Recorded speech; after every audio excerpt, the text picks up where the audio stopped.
If returning to your home country puts your life in danger, asylum could be your chance to stay in the U.S. legally. But not everyone qualifies, so let's break it down. I'm Jennifer Bennett. I'm an immigration attorney, and today we're going to be talking about asylum. What it is, who qualifies, and how to apply the right way.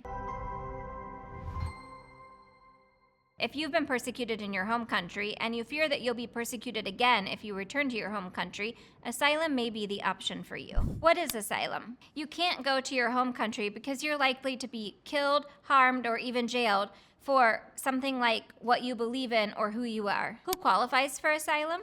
To get asylum, you have to prove not only that you were persecuted in your home country, but that you're likely to suffer persecution, severe persecution, if you return. I see this often with people who have strong political opinions or strong religious beliefs that are contrary to the norm within their country. A common example I see of this is for someone who is a member of the LGBTQ community, but their home country does not recognize it, and they have faced severe persecution in the past and are likely to face severe persecution in the future if they're forced to return to their home country. Now, I want to be clear, just because you are gay or lesbian does not mean that you're going to qualify for asylum.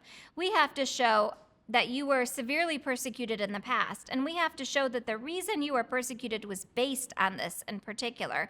We have to also show that the government was unable and unwilling to protect you. Let's say that this occurred in Pakistan. We need to show that the government was unable to support you, and they're unable and unwilling to control the people that persecuted you, and that if you return, you're likely going to be persecuted again. So let's talk about some things that do not qualify you for asylum.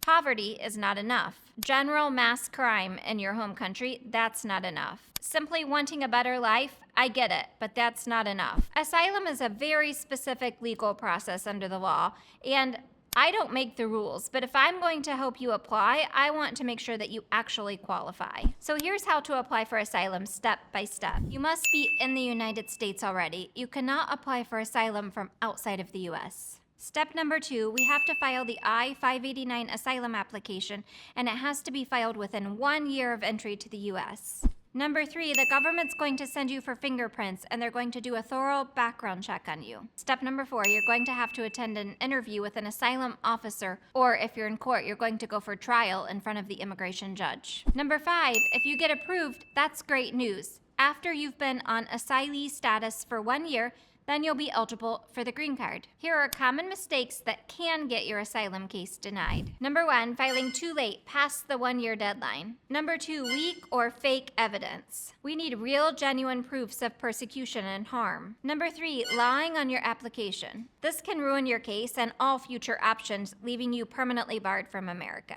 Asylum is really powerful protection, and I love that the U.S. offers this, but I want to be honest with you, it is not easy to win. If you think that you might qualify, you really need to get good legal help as soon as possible. I would love to help you with this.